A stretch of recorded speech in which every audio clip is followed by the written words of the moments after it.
Please தயவுசெய்து யாரும் வீட்டில் ட்ரை பண்ணிடாதீங்க. ரொம்ப கொடூரமாக போய்கிட்டு இருக்கு. ஹாய் காய்ஸ், அஸ்ஸலாமு அலைக்கும். நம்ம பேஜில் ஒரு குக்கிங் வீடியோ போட்டே பல மாதக்கணக்காயிருச்சு. அதான் இன்றைக்கி ஒரு வீடியோவை போடலாமேன்னு சொல்லி ஷூட் பண்ணி வச்சிருந்தேன். ரீசெண்டாக குக் வித் கோமாளியில் இந்த ரெசிபி வந்து ஃபேமஸ் ஆகி இன்ஸ்டாகிராம் ஃபுல்லாக இதாக இருந்துச்சு. லாப்ஸின்னு சொல்லிட்டு சரி நம்மளும் ட்ரை பண்ணலாமேன்னு சொல்லிட்டு டிமார்ட்லேருந்து வாங்கிட்டு வந்தாச்சு. ஒரு பேனில் தேவையான அளவுக்கு நெய் ஊற்றிட்டு லாப்ஸி ஒரு கப் போட்டு லேசாக ரோஸ்ட் பண்ணி எடுத்துக்கலாம். ஒரு பவுல் லாப்ஸிக்கு ஒரு பவுல் பாலும் 2 பவுலுக்கு வந்து தண்ணியும் ஆட் பண்ணியிருக்கேன். உங்களுக்கு தேவையான அளவுக்கு நீங்கள் ஆட் பண்ணிக்கோங்க. அது நல்லா மூடி வச்சு குக் பண்ணிக்கோங்க. இன்னொரு பேனில் தாராளமாக கீ போட்டுட்டு நட்ஸ்லாம் போட்டு ஃப்ரை பண்ணி வச்சுக்கலாம். இப்போ ஓரளவுக்கு வெந்திருக்க இந்த லாப்ஸி கூட நாட்டு சக்கரை, கருப்பட்டி, வெல்லம், உங்களுக்கு எந்த ஒரு சுகர் கண்டென்ட் வேணுமோ அதை ஆட் பண்ணிக்கலாம். நெக்ஸ்ட் இந்த ரோஸ்ட் பண்ணி வச்சிருக்க நட்ஸையும் அதில் ஆட் பண்ணிக்கலாம். கைஸ், இது வேற நல்லா தான் போய்கிட்டு இருந்துச்சு. இதுக்கப்புறம் தான் சொதப்பலையே ஆரம்பிச்சது.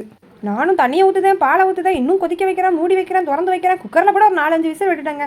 ஆனாலும் வெந்த பாடு இல்லை. எனக்கு மட்டும் தான் இப்படி வந்து சேர்ந்துருச்சா என்னன்னு தெரியல. இதுக்கு மேலே கைப்புள்ளா பொறுத்தா ஆகாதுடா அப்படின்னு சொல்லிட்டு இருந்தாலும் பரவாயில்ல, வேகனாலும் பரவாயில்ல, எப்படி இருக்குன்னு டேஸ்ட் பண்ணி பார்த்துலான்னு குக்கர்ல இருந்து இறக்கிட்டேன். டேஸ்ட் எனக்கு அந்த அளவுக்கு பிடிக்கல. மேபி நான் செஞ்ச பக்குவம் சரியில்லையா, இல்லை அது வேகாதனால இப்படி இருக்குதா, என்ன கதைன்னு தெரியல. அவ்வளோ ஆண்டை எடுத்து தூரவும் போட முடியாது. அதனால முடிஞ்ச அளவுக்கு சாப்பிட்டுட்டு மிச்சத்தை காக்காவுக்கு பிரசாதமாக கொடுத்துட்டேன்.